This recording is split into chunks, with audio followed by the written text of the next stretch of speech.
Well, as of this hour, Donald Trump remains silent. Donald Trump is silent about the worst thing that happened to him today. The House Oversight Committee, following a lead that Congressman Ro Khanna, who will join us tonight, picked up from a guest on this program, attorney Bradley Edwards, obtained through a subpoena to the Epstein estate the 50th birthday book and child and friend of Donald Trump, Jeff. All right, guys, buckle up because this one is explosive. As of this hour, Donald Trump remains dead silent, but his silence is louder than anything he's ever said. The House Oversight Committee just dropped a bombshell after following a lead sparked on this very program. What did they find? The infamous 50th birthday book of Jeffrey Epstein. Yes, the same Epstein who was once Trump's buddy. You could feel the tension crackling. Lawrence O'Donnell came out swinging, armed with sarcasm like a weapon, ready to tear through the hypocrisy one line at a time. Trump sued the Wall Street Journal and included in the official pleadings of his lawsuit what we tonight know were lies. Donald Trump said that the birthday letter to Jeffrey Epstein bearing his signature did not exist. His lawsuit called it, quote, the non-existent letter. Lawyers are not supposed to put lies in writing in legal pleadings, and good lawyers never do. By now, the world knows that the letter that Donald Trump, in effect, swore under oath in his lawsuit does not exist, not only exists, but it's now been seen around the world, and it appears exactly the way the Wall Street Journal first described in the very first news report about the letter, which did not include at the time in the Journal actually showing a copy of the letter. Listen up, because it only gets crazier from here. Trump had the audacity to sue the Wall Street Journal. Claiming under oath that a birthday letter to Epstein didn't exist, he called it a non-existent letter. Well, tonight that non-existent letter is in full view for the world to see. O'Donnell didn't just report it, he dismantled Trump's credibility piece by piece. Imagine a cat poking a sleeping dog, only the dog is Trump, and the world watched him wake up snarling. This wasn't commentary. This was a controlled demolition of Trump's narrative. We're not meeting to talk about the Epstein situation. Every meeting is about the Epstein situation. Every Trump event and every Trump meeting, Trump administration meeting, Trump White House meeting is about the Epstein situation. Everything Donald Trump and everyone in his White House is doing all day, every day now is about the Epstein situation. It's about how to extract Donald. Here's the deal. Every single Trump event now feels like it's secretly about the Epstein situation. Every meeting, every photo op, every sudden distraction is about pulling focus away from this story. Today's insane talk about 100% tariff on computer chips? Pure distraction. O'Donnell laid out the timeline like a general mapping the battlefield. White House reporters were allowed 33 questions, and only 4 touched Epstein. That's not coincidence. That's a strategy. And O'Donnell wasn't about to let that slide. His voice carried the kind of weight that stops you mid-scroll. Where Donald Trump said he was going to impose an illegal, unconstitutional 100% tariff on computer chips was about the Epstein situation. It was about distracting attention from the Epstein situation. And it worked with almost all the White House reporters in the room who were allowed to ask questions. 33 questions were allowed from the White House press corps in that room, and exactly 4 of them were about the Epstein situation. Actually, 2 questions, each with a follow-up. Boom. And just like that, the takedown hit its stride.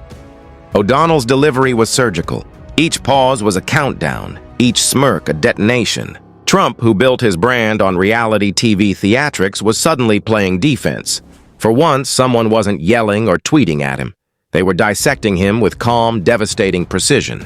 O'Donnell's commentary turned into pure theater. Twitter lit up, cable news panels scrambled, and you could practically hear the Golden Tower shaking.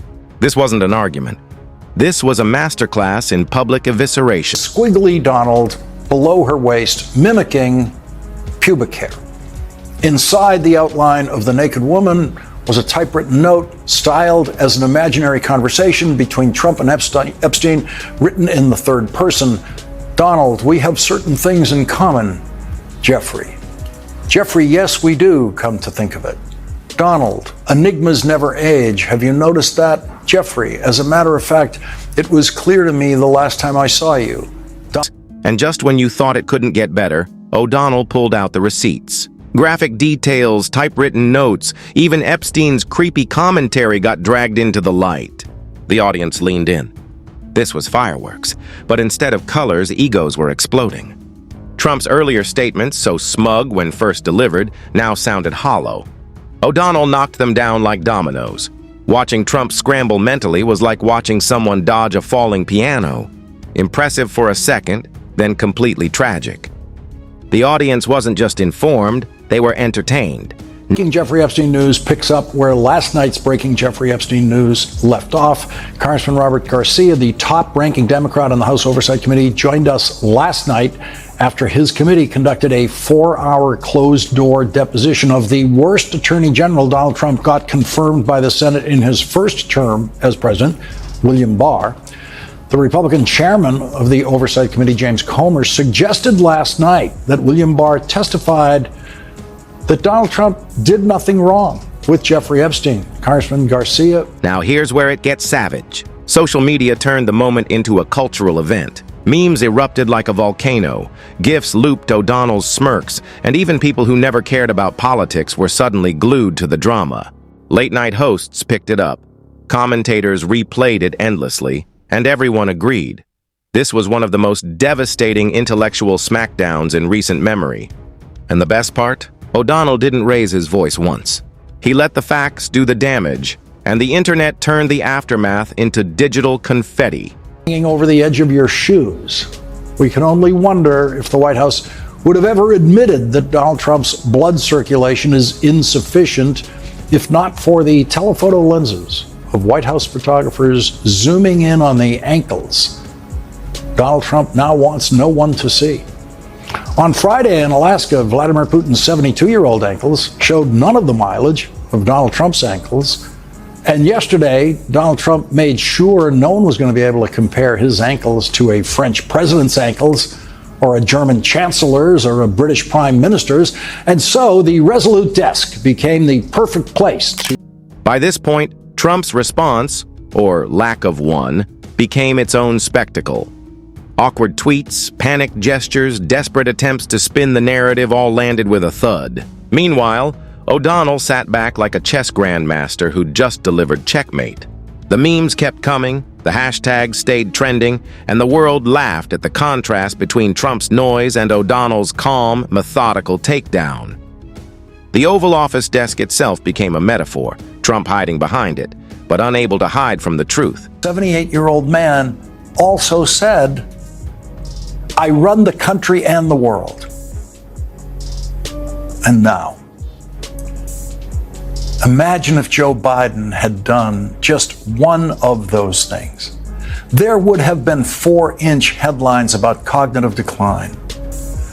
But that's just one news cycle with Donald Trump, who did every one of those things. He butt-dialed a reporter for The Atlantic at 1:28 a.m. who he did not want to talk to, but with whom he did eventually do an interview in which he said, I run the country and... And then came the finale.